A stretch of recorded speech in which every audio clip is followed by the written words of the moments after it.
ഈ ഒരു വീഡിയോയിൽ സംസാരിക്കാൻ ഉദ്ദേശിക്കുന്ന സബ്ജക്റ്റ് കേരളത്തിൽ പ്രൈവറ്റ് നഴ്സിംഗ് കോളേജുകളിൽ മാനേജ്മെൻറ്റ് സീറ്റിൽ അഡ്മിഷൻ ലഭിക്കുന്നതിന് LBS വഴിയല്ലാതെ എന്തെല്ലാം മാർഗ്ഗങ്ങളുണ്ട്, അതേപോലെ തന്നെ പാരാമെഡിക്കൽ കോഴ്സുകൾക്കും മാനേജ്മെൻറ്റ് സീറ്റ് ലഭിക്കുന്നതിനുള്ള മാർഗ്ഗങ്ങൾ എന്തൊക്കെയാണുള്ളത്. അത് നഴ്സിംഗിൻ്റെ കേസിലേക്ക് വരികയാണെങ്കിൽ 3 രീതിയിലാണ് അഡ്മിഷൻ ലഭിക്കുന്നത്. ഒന്ന് ക്രിസ്ത്യൻ മാനേജ്മെൻറ്റ് അസോസിയേഷൻ വഴി, ഒന്ന് പ്രൈവറ്റ് മാനേജ്മെൻറ്റ് അസോസിയേഷൻ വഴി, ഒന്ന് ഡയറക്റ്റ് കോളേജ് വഴി. ഈ 3 രീതിയിലാണ് നഴ്സിംഗിന് അപേക്ഷ ക്ഷണിക്കുന്നത്. അപ്പോൾ അതിൻ്റെ വെബ്സൈറ്റിൻ്റെ ലിങ്കൊക്കെ ഞാൻ താഴെ കൊടുക്കാം. ആദ്യം നമുക്ക് ക്രിസ്ത്യൻ മാനേജ്മെൻറ്റ് നോക്കാം. അവരുടെ അസോസിയേഷൻ്റെ പേര് AMCSFNCK എന്നുള്ള വലിയൊരു പേരാണ്. അസോസിയേഷൻ ഓഫ് എന്നൊക്കെ പറഞ്ഞ് തുടങ്ങുന്ന ഒരു പേരാണ്, ഞാൻ പറയുന്നില്ല. അമല, ജൂബിലി മിഷൻ, ലിസിയൊക്കെ പോലുള്ള ഏകദേശം ഏറ്റവും ടോപ്പ് എൻഡിൽ വരുന്ന 35 ക്രിസ്ത്യൻ മാനേജ്മെൻറ്റ് അണ്ടറിലെ കോളേജുകൾക്ക് പകുതി സീറ്റിലേക്ക് LBS ആണ് അഡ്മിഷൻ ലഭിക്കുന്നതെങ്കിൽ പകുതി സീറ്റ് ഈ അസോസിയേഷനാണ് നികത്തുന്നത്. അപ്പോൾ അതിലേക്ക് നിങ്ങൾ സെപ്പറേറ്റ് അപ്ലിക്കേഷൻ കൊടുക്കേണ്ടതുണ്ട്.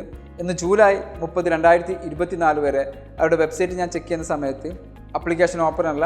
ഗവൺമെൻറ്റിൻ്റെ ഭാഗത്ത് നിന്നുള്ള പെർമിഷന് വേണ്ടി വെയിറ്റ് ചെയ്യുന്നുള്ള ഒരു നോട്ടിഫിക്കേഷനാണ് വെബ്സൈറ്റിൽ കാണിക്കുന്നത്. താമസിയാതെ അവർ ഡയറക്റ്റായിട്ട് അപ്ലിക്കേഷൻ വിളിക്കും. സാധാരണ ഇൻഡെക്സ് സ്കോർ കാര്യങ്ങളൊക്കെ സെയിം പ്രൊസീജിയർ തന്നെയാണ് നടക്കുന്നത്. അതനുസരിച്ചിട്ട് നിങ്ങൾക്ക് എന്ത് ചെയ്യുന്നതാണ്, അഡ്മിഷൻ ലഭിക്കുന്നതാണ്. ഇനി സെക്കൻഡ് ഓപ്ഷൻസ് ആണ് PNC MAC എന്ന് പറഞ്ഞത്, പ്രൈവറ്റ് നഴ്സിംഗ് അസോസിയേഷൻ. അപ്പോൾ അതിൻ്റെയും ലിങ്ക് ഞാൻ താഴെ കൊടുത്തിട്ടുണ്ട്.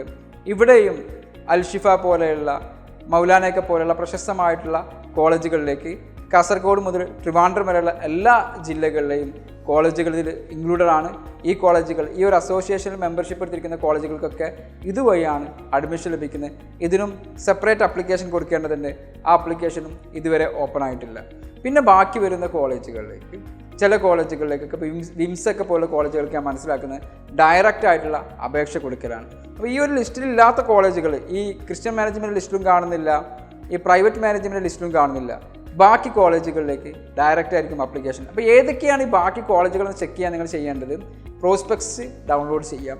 പ്രോസ്പെക്ട്സ് ഡൗൺലോഡ് ചെയ്ത് കഴിഞ്ഞാൽ നിങ്ങൾ ക്രിസ്ത്യൻ മാനേജ്മെൻറ്റിൻ്റെ കാര്യങ്ങളും ഇതിലും ഉൾപ്പെടാത്ത കോളേജുകൾക്ക് ഡയറക്റ്റ് നിങ്ങൾ വിളിച്ച് നോക്കുക. അവിടേക്ക് ഡയറക്റ്റ് അപ്ലിക്കേഷൻ കൊടുക്കുന്നതായിരിക്കും പ്രൊസീജിയർ. ഓഫ്ലൈനോ ഓൺലൈനോ ഒക്കെ കോളേജാണ് തീരുമാനിക്കുക. ആ കോളേജുകളിലേക്ക് നിങ്ങൾ ഡയറക്റ്റായിട്ട് അപ്ലിക്കേഷൻ കൊടുക്കേണ്ടത്. ഇനി പാരാമെഡിക്കൽ കോഴ്സുകളുടെ കേസിലേക്ക് വരികയാണെങ്കിൽ ഒരു പരിധിയിലെ പാരാമെഡിക്കൽ കോഴ്സുകൾക്ക് ഇതേ ഓപ്ഷൻ തന്നെ ഉണ്ടാവുക. അതുകൂടാതെ SFPMA എന്ന് പറയുന്ന ഒരു മെത്തേഡും കൂടെ ഉണ്ട്, self finance paramedical management associations. അവരും ഏകദേശം 5ഓളം കോഴ്സുകളിൽ ഏകദേശം 10ഓളം സ്ഥാപനങ്ങളിലേക്ക് ഈ ഒരു അസോസിയേഷൻ വഴിയാണ് അപ്ലിക്കേഷൻ. MES ഒക്കെ പോലുള്ള കോളേജുകളൊക്കെ ഇതുവഴിയാണ് അപ്ലിക്കേഷൻ എടുക്കുന്നത്. അവിടേക്ക് ഈ ഒരു അസോസിയേഷൻ്റെ വെബ്സൈറ്റ് വഴി നിങ്ങൾക്ക് എന്ത് ചെയ്യാം, അപേക്ഷിക്കാം. ഇതിൻ്റെ എല്ലാ വെബ്സൈറ്റിൻ്റെ ഒരു സ്ക്രീൻഷോട്ട് നിങ്ങൾക്ക് ബാക്കിൽ കാണാൻ സാധിക്കുന്നുണ്ടാവും. ലിങ്കുകൾ ഡിസ്ക്രിപ്ഷനിൽ കാണാൻ സാധിക്കുന്നതാണ്. ഇതുമായിട്ട് ബന്ധപ്പെട്ട സംശയങ്ങളുണ്ടെങ്കിൽ വാട്സപ്പ് ചെയ്തോളൂ, സമയത്തിനനുസരിച്ച് റീപ്ലൈ തരുള്ളൂ. ഞങ്ങളുടെ HelpLess ഗ്രൂപ്പുകളുണ്ട്, ഗ്രൂപ്പിൽ ജോയിൻ ചെയ്യാം. സംശയം ചോദിക്കാൻ ചില അവസരങ്ങൾ തരുന്നതാണ്. ഡീറ്റെയിൽഡ് ആയിട്ടുള്ള വീഡിയോ, സംശയങ്ങളുടെ വീഡിയോ ഒക്കെ ഓൾറെഡി ഞങ്ങളുടെ ചാനലിൽ തന്നെ ഉണ്ട്. ചാനലൊന്ന് നിങ്ങൾ സ്ക്രോൾ ചെയ്ത് നോക്കുക.